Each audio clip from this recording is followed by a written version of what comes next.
Jordan Peterson talks about finding our balance, progressing forward. And when we find ourselves in a slump or in a ditch or in a not healthy mental space, Jordan talks about why it's important to find order in the world around us. He talks about cleaning your room as being the first step of creating order and progressing forward. I have a quote from Confucius, who is the Chinese philosopher. He said, "First, there must be order and harmony within your own mind. Then this order will spread to your family, then to the community, and then to the entire kingdom. Only then can you find peace and harmony." Now, what Confucius and Jordan Peterson are collectively talking about is finding order and harmony and progression in your head first.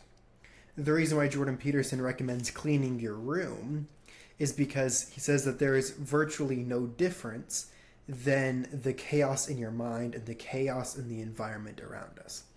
He doesn't say to start off by trying to fix the whole kingdom, like Confucius also teaches. He says to work in your own mind. And cleaning the area around you is the first step in reordering your mind. Now, in full disclosure and honesty, I am very bad at this.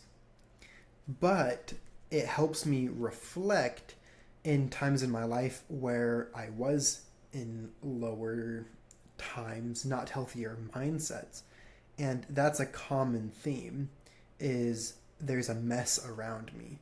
Whether that's in my car or whether that's in the office, whether that's my bedroom or the living room, there's a mess around me, and it's showing an external effect of an internal problem, which is finding order and light in your mind and clarity in your mind. So when we're frantically trying to have a productive, helpful,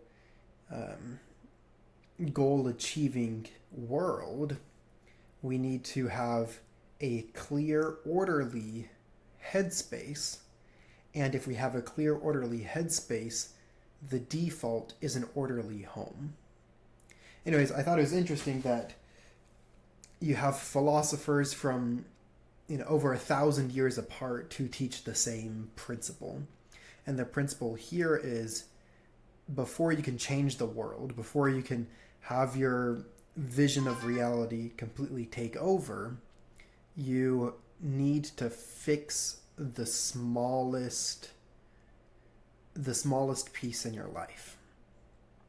And I think that that's an important lesson that, even though I know up here, I haven't put into practice yet, but I'm working on it.